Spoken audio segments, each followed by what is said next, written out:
So yan, naka-ride tayo ngayon dito sa Batangas Port. Yan, shout out kay kapatid. Yan, nakasabay natin sa kalsada. From Katiklan, papuntang Mindoro, overnight kami. Ganda ng laang takbo namin, smooth. And yan, salamat sa pag-ride at hindi mo ako iniiwan, hindi mo binilisan ng pagpiga ng iyong accelerator. So yan, hanggang Batangas kami.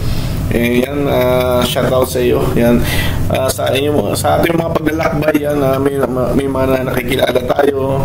So yan, mas maganda nga yung ganun.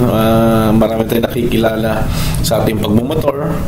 So, yan, mga shout out sa mga nakakasabay ko, and ride in safe ka sa ating mga nakakasabay palagi. Yan. Yan, kapatid, shout out, sana makasabay uli kita kung papunta ulit tayo ng Katiklan o Panay. Yan, sana ay makasabay kita uli. Yan, 2 beses tayo nagkasabay, coincidence, papunta ng Panay and pabalik ng Batangas. Coincidence sa pangyayari. And shout out sa iyo, and ingat palagi kapatid. Yan, at yung motor, ingatan, napakamahal, and ingatan din ating buhay para sa ating pamilya. Ingat, God bless, and riding safe kapatid.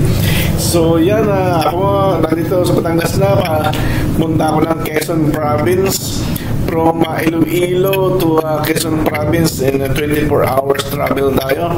2 Roro ang sinakyan natin.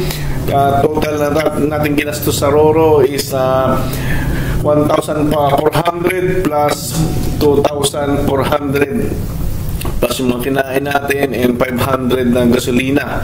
Yan, nasa 5,000, kulang-kulang 5,000 ang nagastos natin sa ating paglalakbay. So, riding safe tayo mga kapatid. Yan, ingat tayo sa daan, and lagi tayo mag-ingat. And God bless atin lahat. Yan, enjoy in life.